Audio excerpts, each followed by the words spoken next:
안녕하세요. 마장TV입니다. 6월 1일 지방선거 다음 주로 다가왔죠. 충북도민으로서 지난번에 이제 국민의힘 김영환 후보에 대해서 제 나름의 시각으로 좀 분석을 해봤는데, 오늘은 더불어민주당 노영민 후보에 대해서 한번, 물론 제 시각이죠. 한번 이야기를 좀 해보도록 하겠습니다. 저랑 뭐 생각이 좀 다른 분들도 계실 거고, 달라도 좀 대동소이하신 분들 계실 것이고, 아니면 아예 다른 분들 계실 것인데, 뭐 어찌됐든 간에 뭐 선택은 각자 하는 것이고, 저는 이제 뭐 특정 후보를 뭐 비방하려는 의도라든지 뭐 그런 건 아니고요.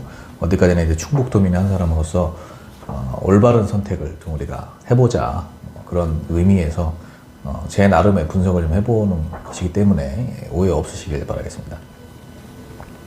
저는 일단 노영민 후보가 좀 충북도지사가 되어야 한다, 이런 입장입니다. 대표적으로 좀 제가 생각하는 노영민 후보가 충북도지사에 적합한 이유 세 가지를 좀 한번 들어보면요. 첫 번째는 충북과의 인연입니다. 사실 정치인들이 선거철만 되면은 뭐 어디 지역의 아들이네, 뭐 어디 사위네, 이런 식으로 이제 본인이 출마한 지역과에도 인연을 좀 강조하고, 그런 식으로 이제 유권자들의 표를 얻으려는 그런 정치 전략을 펼치는 것을 좀 심심치 않게 볼 수가 있는데요. 이 노영민 후보는 사실 이렇게 이력을 보이면은 충북의 아들이다, 충북의 사위다, 이런 수식어가 필요가 없는 분입니다. 그냥 이 충북 그 자체신 것 같아요. 일단 뭐 출생부터 시작해서 학교도 다 충북에서 나오셨고요. 여기까지만 보면 이제 국민의힘 김영환 후보와 비슷해 보일 수 있는데, 중요한 부분에서 좀 차이가 나는 것은 국회의원을 충북 청주시에서 3번이나 하셨다는 거. 그만큼 이제 충북에 대해서는 누구보다 좀 잘 알고 있는 분이 아닌가, 이런 생각이 좀 들고요. 국회의원을 청주에서 당선이 되고 나서, 그리고 임기 기간이 끝나고 나서도 그 이후에도 이제 충북과 좀 지속적으로 소통을 좀 해오신 걸로 알고 있습니다. 이제 명분부터가 일단 도민들이 좀 보기에 일단 명분부터 좀 되죠. 단순히 이제 충북 출신이고 충북에서 이제 학교만 나온 게 아니라 충북에서 국회의원을 여러 번 하고, 더욱이 이제 선출직 같은 경우에는 다른 지역에서는 일절 한 적이 없다는 거, 진정한 좀 충북인이 아닌가, 이런 생각이 좀 들고요. 근데 또 이런 얘기를 하면은 일각에서는 반대 의견이 나올 수는 있어요. 그러면 뭐 충북에서 쭉 활동을 한 사람이나, 아니면 이제 무조건 충북 출신들, 또는 충북과 정말 인연이 깊은 사람만 해당 지역에 이제 지방자치단체장 할 수 있겠느냐, 뭐 이런 의견이 또 있을 수 있는데, 근데 이제 충북에 산적해 있는 이런 현안들, 그리고 여러 가지 이제 앞으로 우리 충북이 해결해내야 될 그런 과제들, 그런 부분들을 충북에서 활동을 하지 않으신 분들, 혹은 충북과의 인연이 깊지 않으신 분들이 단기간에 그것을 습득을 한다고 해서 해결될 문제가 아니라고 생각을 하거든요. 그렇기 때문에 그런 부분을 놓고 본다면은, 그래도 이렇게 노영민 후보님처럼 이력에서만 봐도 이제 알 수 있듯이 충북 사람들과 같이 한솥밥을 먹고, 충북 사람들과 좀 같이 울고 웃고, 충북과 함께 했던 분, 충북과 함께 해온 분이 도지사가 되는 게 맞지 않나, 이런 생각을 합니다. 두 번째 경험입니다. 지금 이력을 보시면은 국회의원 외에도 물론 충북에서 이제 당연히 하신 것이고, 주중대사를 또 하셨죠. 다들 뭐 아시는 이력이에요. 그런데 이제 충북도지사를 맡을 사람이 주중대사 출신이다. 이거는 정말 충북도민들에게 굉장한 도움이 되는 이력입니다. 뭐 크게 와닿지 않는 분들도 또 계실 수 있는데, 우리가 결국에는 충북도민들의 좀 삶의 질이 개선이 되려면은 재정 자주도나 재정 자립도 이런 것들이 좀 확보가 돼야 되긴 해요. 충북도. 그리고 이제 그렇게 확보된 예산이 허투루 쓰이는 게 아니라 오롯이 이제 도민들에게 좀 돌아가게끔 그렇게 돼야 되는데, 이 재정 자주도 올리는 거, 이런 것들이 사실 특산품을 개발하고 뭐 지역의 어떤 메가 스포츠 행사를 개최한다든지, 그리고 관광단지를 좀 조성한다든지, 이런 것들은 너무나 올드한 방식이고, 물론 기본적으로 이제 세팅은 돼야 되겠습니다만, 지금 코로나19가 이렇게 장기화되고 앞으로 이 이후에도 다양한 팬데믹들이 또 번람할 수 있는 이런 상황에서 이런 것들에만 의존을 하기에는 조금 그렇게 낙관적이진 않죠. 충북의 미래가. 예, 더군다나 또 충북 같은 경우에는 타 지역에 비해서 이런 어떤 관광단지를 조성한다든지 뭐 자체적인 어떤 특산품을 개발하는 게 그렇게 또 쉽지가 않기 때문에 내륙 지방이고 또 더군다나 그렇기 때문에 이 대사 출신이라는 것이 일단 국제 정세를 꿰뚫고 있는 분인 건데 지금 지방이 소멸하고 있는 이 상황에서 각 지역에서 자체적으로 어떤 혁신을 불러온다. 이거는 쉽지가 않습니다. 그래서 이 노영민 후보께서 또 지사가 되시면은 그만큼 또 해외 기업들하고 또 연계하는 어떤 그런 클러스터를 또 조정을 할 수가 있고 산업 경쟁력을 또 강화할 수도 있겠고요. 여러 가지 이제 또 우리가 좀 충북이 자체적으로 세계적인 트렌드를 좀 맞춰 가면서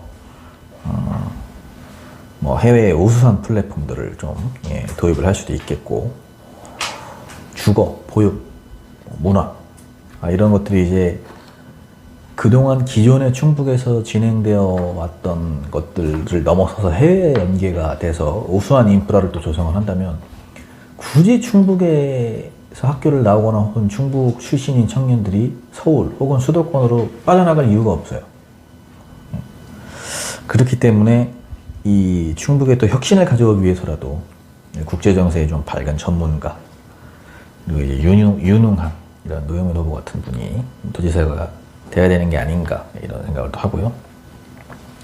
또 다른 이력 중에 정말 큰 게 또 대통령 비서실장이죠. 이게 어떤 정부에서 대통령 비서실장을 했느냐 그것도 물론 중요하지만 대통령 비서실장이라는 이 직무 자체가 총망라예요.